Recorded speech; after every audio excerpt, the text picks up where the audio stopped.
নমস্কার বন্ধুরা, তোমরা সবাই কেমন আছো? আমি কিন্তু ভালো আছি। আজ আমি তোমাদের সাথে একটা চিকেনের রেসিপি শেয়ার করছি। এখানে আমি 1 কেজি চিকেন নিয়েছি। এর মধ্যে নুন, শুকনো লঙ্কার গুঁড়ো, 4-5 চামচ মতো সর্ষের তেল আর 4 চামচ মতো টক দই দিয়ে মাংসটাকে ভালো করে ম্যারিনেট করে নেব। তারপর এটাকে আমি ফ্রিজে রেখে দেব 2 ঘন্টা। এবার দেখো, আমি পেঁয়াজ নিয়ে নিয়েছি 250 গ্রাম মতো। সেই পেঁয়াজটাকে আমি এই চপারের মাধ্যমে কুচিয়ে নিচ্ছি। এবার টমেটো কুচিয়ে নিচ্ছি। আমি যেহেতু 4 চামচ টক দই অলরেডি আগে ইউজ করেছি, সেজন্য এখানে হাফ টমেটো ইউজ করছি। এবার আমি হামানদিস্তাতে রসুন থেতো করে নিচ্ছি। আমি 2টো গোটা রসুন ছাড়িয়ে নিয়েছি। তোমরা এটা শিলনোড়ায়ও বাটতে পারো, আমি থেতো করে নিচ্ছি। এবার আমি এখানে 1.5 ইঞ্চি মতো আদা ছাড়িয়ে নিয়েছি। এবার এতে গ্রেট করে নিচ্ছি।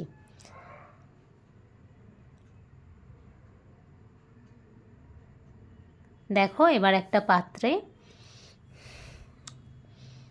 মাংসটা রান্না করব, তার জন্য আমি পাত্রটা গরম করতে বসিয়ে দিয়েছি। এই একটা মিক্সিং জারে আমি নিয়ে নিয়েছি কাজু বাদাম 4 মগজ আর 3টে লঙ্কা। এগুলো কিন্তু কাঁচা লঙ্কাই, লাল হয়ে গেছে। আমি লাল লঙ্কাটা ব্যবহার করছি যাতে ঝালটা একটু বেশি হয়। দেখো, কড়াই গরম হয়ে গেছে। এবার আমি এতে 4-5 চামচ সর্ষের তেল দিয়ে দিলাম। আগে যেহেতু কিছুটা তেল দেওয়া আছে, সেই জন্য এখানে আমি অল্প পরিমাণে তেল দিলাম। আর আমি পেঁয়াজটাকে আঁচ কমিয়ে ভাজবো, যার ফলে কি হবে, বেশি তেল লাগবে না। আঁচ বাড়িয়ে ভাজলে কিন্তু তেল বেশি লাগে।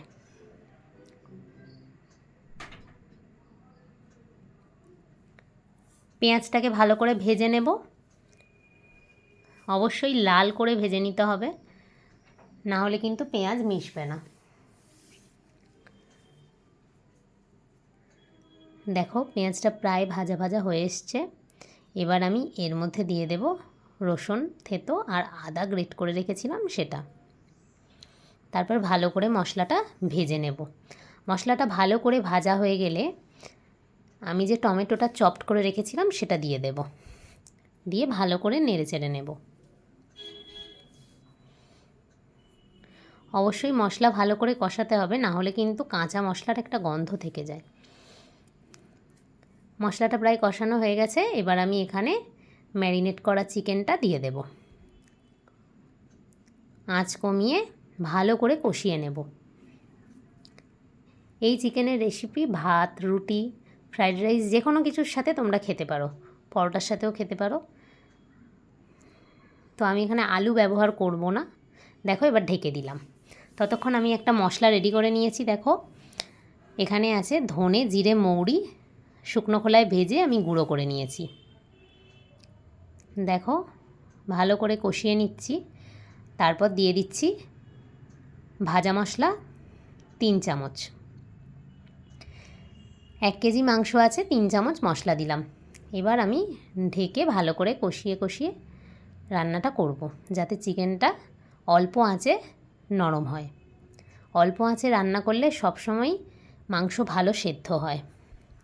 এবার আমি এখানে মিক্সিতে যে পেস্টটা বানিয়েছিলাম 4 মগজ, কাজু আর লঙ্কার, সেটা এর মধ্যে দিয়ে দিলাম। দিয়ে ভালো করে নেড়েচেড়ে নেব।